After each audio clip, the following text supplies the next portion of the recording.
सुटिया वजह दिए सजा क्यों ख्वाब देख के वो ले गया जिए जो हम लगे सितम अज़ाब ऐसे वो दे गया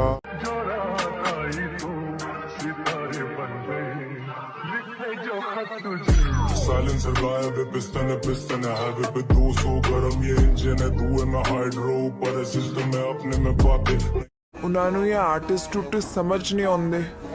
अपने पापा को बोल गूगल करके देखिए सुपरस्टार होगा जो भाई